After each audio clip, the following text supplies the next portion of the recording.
લક્ષ્ય ન્યૂઝ, એક નજર, એક લક્ષ્ય. દેવઉઠી એકાદશીના દિવસે સમગ્ર રાજ્યની અંદર ભગવાન શ્રી કૃષ્ણના વિવાહ તુલસી સાથે કરવામાં આવતા હોય છે. ત્યારે ડભોઈના લાલ બજાર યુવક મંડળ દ્વારા નગરના પૌરાણિક વિઠ્ઠલનાથજી મંદિર તથા ગોવર્ધનનાથજી મંદિર ખાતે તુલસી વિવાહનો કાર્યક્રમ ભારે ઉત્સાહ સાથે રાખવામાં આવ્યો હતો. આ પ્રસંગે ભવ્ય શોભાયાત્રા પણ ડભોઈના વિવિધ માર્ગો પર નીકળી હતી. મોટી સંખ્યામાં ભક્તોએ તુલસી વિવાહનો લાભ લઈ દર્શન કરી ધન્યતા અનુભવી હતી. સનાતન હિન્દુ ધર્મમાં દેવ ઉઠી એકાદશીના દિવસે તુલસી વિવાહનું ભારે મહત્વ રહ્યું છે. સમગ્ર રાજ્યની અંદર દેવ ઉઠી એકાદશીના દિવસે ભગવાન શ્રી કૃષ્ણના વિવાહ તુલસીજી સાથે થતા હોય છે.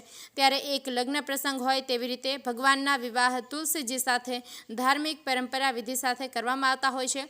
ડભોઈના પૌરાણિક વિઠ્ઠલનાથજી તથા ગોવર્ધનનાથજી મંદિર ખાતેથી ભવ્ય શોભાયાત્રા સાથે તુલસી વિવાહ સંપન્ન થયો હતો.